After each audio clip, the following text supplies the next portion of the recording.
YouTube, the Dallas Mavericks have been on an absolute tear in the Western Conference as of late, winning 9 out of their last 10 games and sliding from the play-in tournament all the way up to the 5 seed in the Western Conference, clinching a playoff spot in the process. They are definitely playing their best basketball of the season, no doubt. Is this their year to make it all the way to the NBA Finals with Luka and Kyrie in peak form, with the rest of the team firing on all cylinders? Let's talk about it, folks. So like I said, the Mavericks have clinched a playoff spot and will likely be the 5 seed in the Western Conference, which would mean they would match up in the first round against the LA Clippers. And I don't know about you guys, but I'm excited for that series if it actually does happen, because what is it with Luka and the Clippers always playing them in the first round? But regardless, let's say they do match up against the Clippers. How would the Mavericks fare in that series? The Clippers have been struggling since the All-Star break, really, in my opinion, and there's a lot of question marks about how good that team actually is. And as we all know, since the James Harden trade early on, they were doing really well with that. And like I said, as of late, they've been struggling quite a bit, with a lot of questions about Kawhi Leonard's health and his knee once again entering into the playoffs. So would the Dallas Mavericks beat the Clippers in the first round? I think that's a real possibility. I think if I had to predict right now whether or not the Mavericks will win that series, I would say yes. I would say it's more likely, and that's assuming Kawhi Leonard even plays, because like I said, there's a real injury issue with him right now, and the Clippers are refusing to basically tell the public what his injury really is. Are they just resting him? Are they shutting him down for the season? We have no idea. So if I had to speculate, I'd say that they are resting him just to be generous and give them the benefit of the doubt in this situation, assuming that he plays in this first round. I still think the Mavericks will win that series just based on how they played recently and everything considered in general. I think they would win. Let's talk about the Dallas Mavericks roster. What's led them to being so good over the past few weeks and put them on the map as far as real Western Conference contenders? Well, the simple explanation to that would be Kyrie Irving and Luka Doncic. Luka playing some of the best basketball I've ever seen from an offensive player, not only the past few weeks, but just this season in general. The dude is absolutely hooping. Love Luka. He's one of my favorite players in the league. And as I talked about before, Luka is basically, in my opinion, one of the most gifted offensive players I've ever seen. And I think anyone's ever seen. He is basically nearly flawless offensively. And Kyrie Irving adding to that, there's a lot of people, including myself, that were skeptical about the fit between Luka and Kyrie and how much of an impact Kyrie would actually have on the Mavericks, long term. And him signing a big extension this offseason really enhanced those questions and brought them to more light. But let's talk about their roster, some of the things they did at the deadline, and how this team has been so cohesive and at the top of their game in recent weeks. So as I mentioned before, Luka is basically playing maybe the best basketball of anyone in the league right now, up there with Jokic and SGA, I would say, averaging 34 points per game, 9 rebounds, and 10 assists. If I'm anyone in this Western Conference, the Mavericks are the last team I want to play, just because of that dude, number 77. And you have Kyrie averaging 26 points per game, 5 assists, 5 rebounds. Both of these guys are shooting really well from the field, the 3 and the line.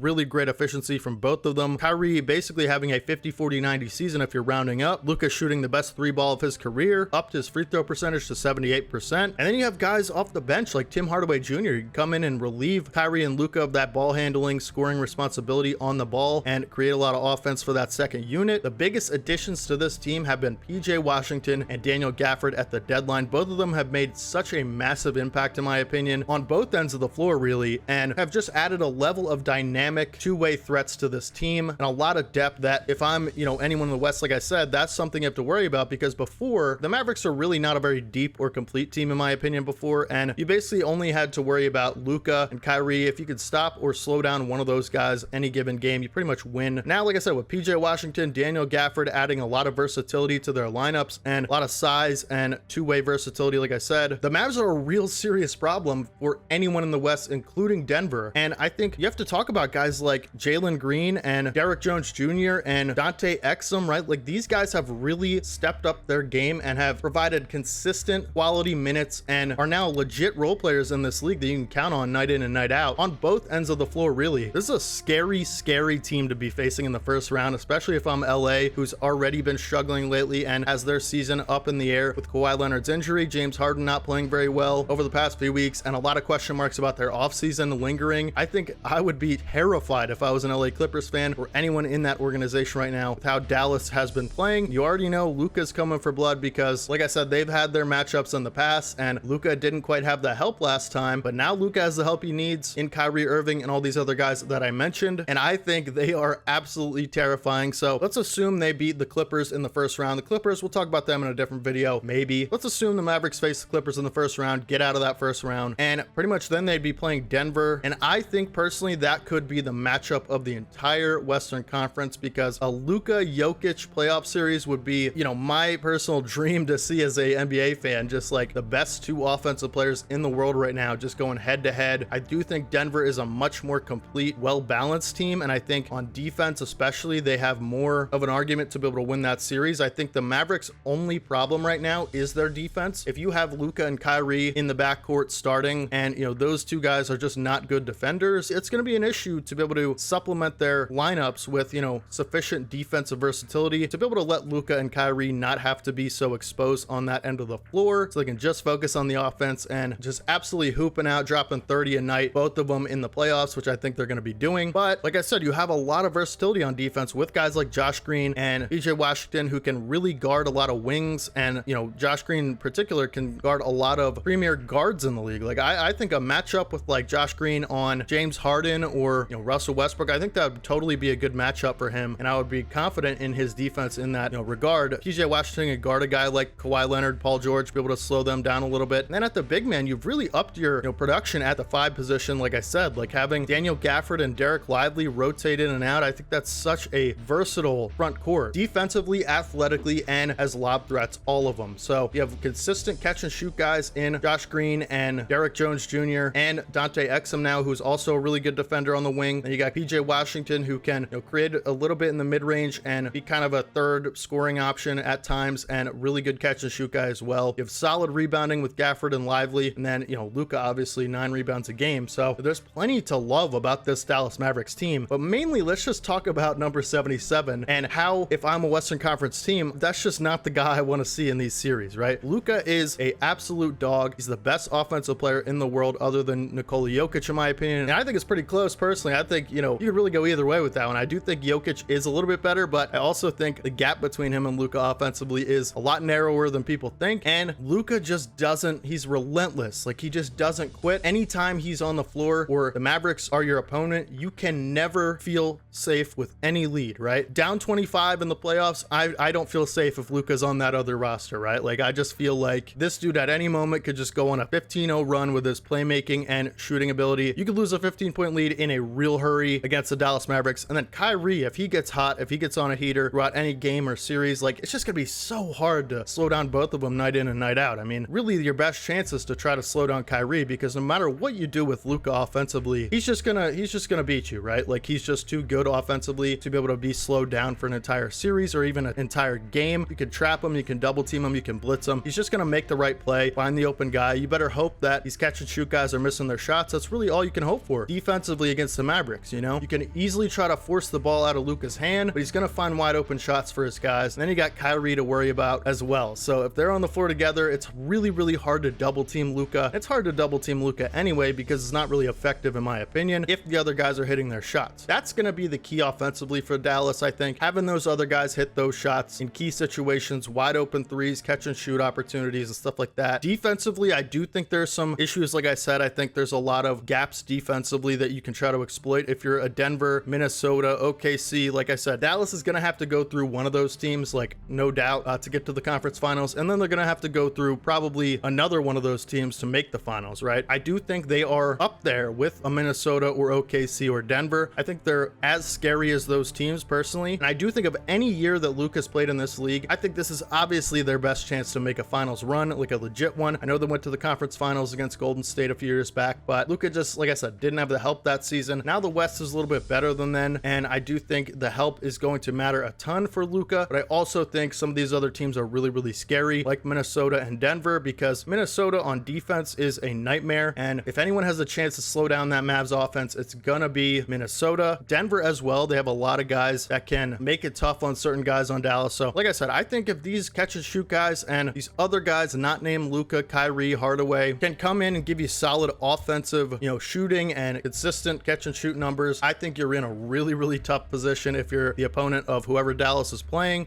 Defensively, I do think there are some issues legitimately for Dallas that are gonna be tough to overcome, but like I said, when you have Luka and Kyrie, anything is possible. No lead is safe, and all it takes is a little dry spell offensively for the other team, and Dallas is right back in the game. So I am not wanting to play Luka in a 7-game series if I am Denver, OKC, really just anyone in the West, right? right? Like, this is a team that is so incredibly dangerous. If you let the foot off the gas for even one game or one half or one quarter, that's all Luka needs, right? I don't think enough people are really paying attention to how good Dallas is and how good they've been over the last, couple week stretch of the NBA season. I think there's some real opportunities for Dallas if they want to make this their year. I think of all, like I said, of all the Luka years, this is the one where they have the best shot they've ever had, and I think they have even a legitimate shot with all that being said. So let me know down in the comment section what you guys think. Like, is Dallas up there with Denver and OKC and Minnesota, and will the Clippers overcome their struggles, and will Kawhi be healthy? Like, that's the biggest thing. Kawhi's healthy for that series. It's gonna be tough to beat the Clippers in a 7-game series, no question. Kawhi is playing some of the best basketball of anyone this season. In my opinion, he's played like an MVP candidate that's being a little bit slept on right now. But I will say, if that knee is an issue, if he's even kept out of one of those games, you are in trouble.